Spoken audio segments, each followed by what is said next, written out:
¿Qué conexión tiene el sistema monetario en el que vivimos con el problema de la vivienda? Pues bien, para los activistas y activistas que estéis buscando, iba a hacer femenino y masculino, pero se dice igual, activistas. Para los activistas que estéis buscando herramientas concretas para tratar de mejorar la situación de las personas en cuanto al acceso a la vivienda y garantizar el derecho a la vivienda, pues creo que es imprescindible y me parece increíble que no esté sobre la mesa el análisis sobre las consecuencias que tiene el actual sistema monetario, es decir, la forma en la que se crea el dinero, quién lo crea, cómo entra en circulación, cómo se destruye. Que no se analice estos efectos sobre la estructura de la propiedad o el acceso a la vivienda. Entonces, evidentemente, la economía está marcada por ciertas relaciones de poder previas. Cada vez que creamos un mercado, ciertos actores tienen pues la capacidad de negociar más fuerte o menos que otros. Ciertos actores tienen la capacidad de acaparar recursos y no ponerlos a la venta para aumentar el precio. En España, sin ir más lejos, creo que tenemos unas 4 millones de viviendas vacías. ¿Quién se puede permitir tener una vivienda vacía en España? Pues desde luego las personas que no dependen de esa vivienda para tener una vivienda, es decir, personas que poseen más de una vivienda, multipropietarios, a decir verdad. Y es que la mayoría de las viviendas que están en alquiler en España las alquilan personas que tienen más de 15 viviendas. Es decir, la mayoría de las viviendas son alquiladas por multipropietarios. Es verdad que la mayoría de caseros de España no tienen más de 15, tienen pues una, dos o tres o cuatro, pocas, pero algunas, que de todas formas tener una, dos o tres o cuatro no me parecen pocas, pero como cada uno que tiene 15 vale por bastantes que tienen una, pues al final la mayoría de las casas, que es lo que tenemos que ver, el bien en sí, está en manos de grandes propietarios. Y por supuesto, cuando se acumula el poder de mercado sobre unos ciertos elementos, se crean oligopolios o monopolios, y decir, extracción de rentas, precios injustos que no están sometidos a la competencia del mercado y que provocan que ciertos actores se enriquezcan, tengan beneficios extraordinarios a costa de que otras personas, en este caso los que tienen menos poder negociador, los inquilinos, tengan que pagar precios abusivos y completamente locos. También las personas que quieren comprar vivienda, por supuesto, y esto pues es ahora mismo un grave problema que no está garantizando este derecho en España, que está asfixiando al resto de la economía, porque gran parte de nuestros recursos se van a pagar las rentas por la vivienda, a pagar intereses por hipotecas, a pagar alquileres abusivos, y por tanto, pues en vez de estar la economía orientada a satisfacer las necesidades de quien tiene más necesidades, de la gente más pobre, estamos trabajando todos para satisfacer necesidades y lujos de las personas más ricas que extraen muchas rentas de, entre otras cosas, acaparar vivienda. Pues bien, creo que es importante que reconozcamos que en la estructura de poder de la sociedad una cosa que se manifiesta claramente es una manera en la que se manifiesta esta estructura o estas relaciones de poder es en la manera en la que está creado el sistema monetario. No solo la actual distribución de la riqueza determina de qué manera la economía se orienta a satisfacer unas necesidades y no otras, sino que la forma en sí misma, en los derechos que hemos creado, en la que se crea el dinero, los derechos de quién crea el dinero y cómo se pone en circulación, influyen enormemente. Y esto es importante. Mucha gente no sabe todavía que la mayor parte del dinero que utilizamos, el 97%, es dinero digital que además crean los bancos privados cuando conceden un préstamo. Es decir, sí, el Estado crea a través del Banco Central el dinero en efectivo y también crea unas especies de dinero digital creado por el Banco Central que utilizan los bancos comerciales entre sí para saldar las cuentas al final del día, porque ellos sí que no aceptan promesas de otros bancos, ellos quieren la cosa pública, la cosa segura 100%, que se estaba llamando reservas de Banco Central, pero que también se podría llamar directamente CBDC, que ya existen, porque es lo que utilizan los bancos todos los días para saldar las cuentas entre sí. Eso es dinero digital del Banco Central, pero es un 2, un 3% de todo el dinero en circulación. La mayor parte del dinero en circulación son promesas de banco. Cuando un banco quiere prestar dinero, lo que hace es que crea nuevo dinero. ¿Y qué crea? Pues crea nuevas promesas. Promete a otra nueva persona que puede sacar cuando quiera una cierta cantidad. Esas promesas no llegan nunca a tener que requerirse, a tener que cumplirse, porque usamos las promesas como el propio dinero en sí. Es decir, la mayor parte de las personas, ayuntamientos, empresas, personas individuales, tenemos que usar o usamos estas promesas de banco como si fueran el dinero en sí.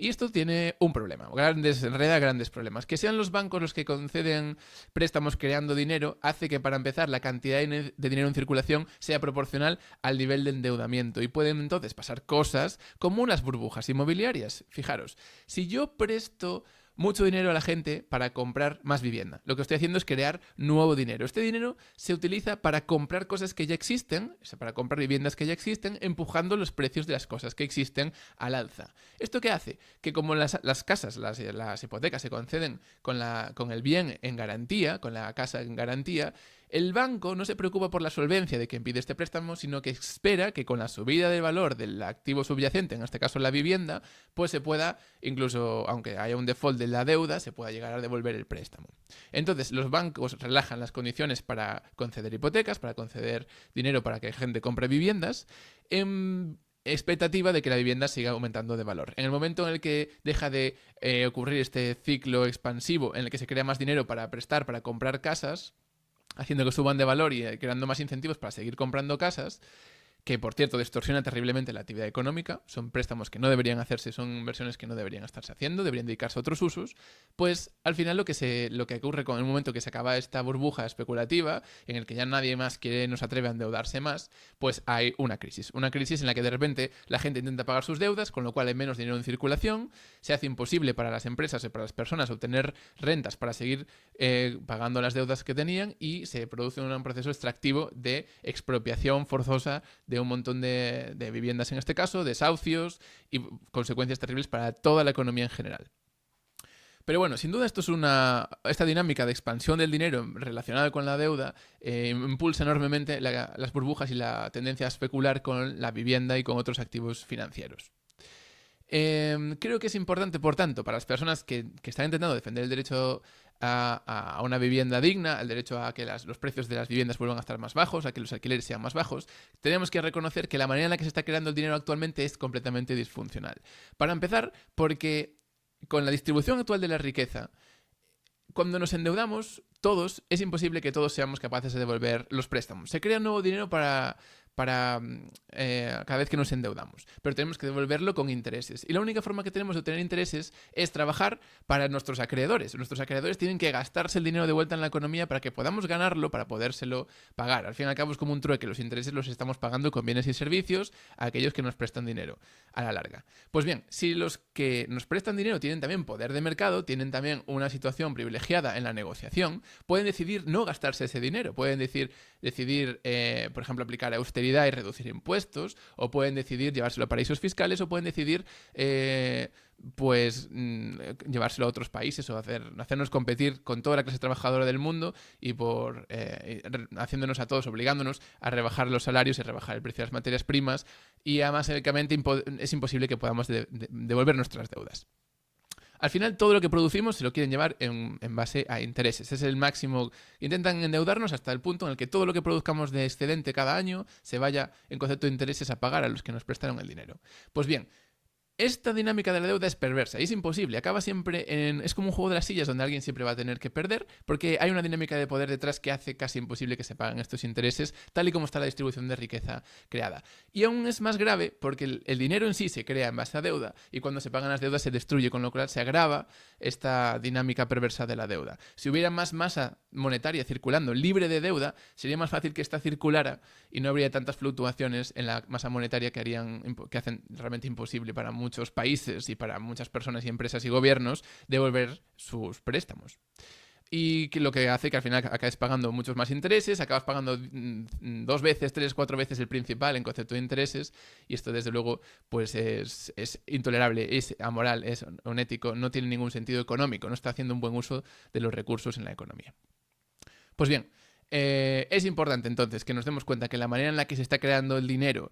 tiene mucho que ver con el precio de la vivienda, con los precios de la vivienda, y es importante que aquellos que intentamos luchar por que haya precios más bajos de vivienda, distribución mejor de la riqueza y alquileres más bajos, pues es importante que nos demos cuenta que necesitamos un dinero público, tanto físico como digital, que se cree libre de deuda y se cree por parte del Estado y que puede entrar en circulación, por ejemplo, pues a través de un reparto equitativo entre toda la ciudadanía, o a través de un incremento del gasto público para crear, por ejemplo, un parque de vivienda pública sin cargo a impuestos, es decir, sin necesidad de elevar los impuestos en este caso para hacer tal inversión. Esto se llama señoreaje. Por otra parte, todo este sistema de dinero digital público y dinero físico público es un dinero seguro que hace que no haya riesgos sistémicos en el sector privado, que puede seguir creando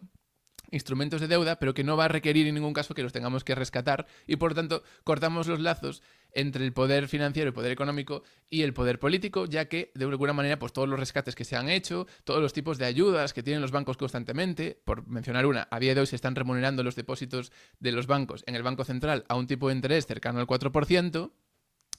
y esto les está dando unos beneficios extraordinarios. Esto es el señoreaje utilizado para simplemente dar beneficios a la banca. Este señoreaje, este beneficio de crear el dinero, puede estarse utilizando pues, para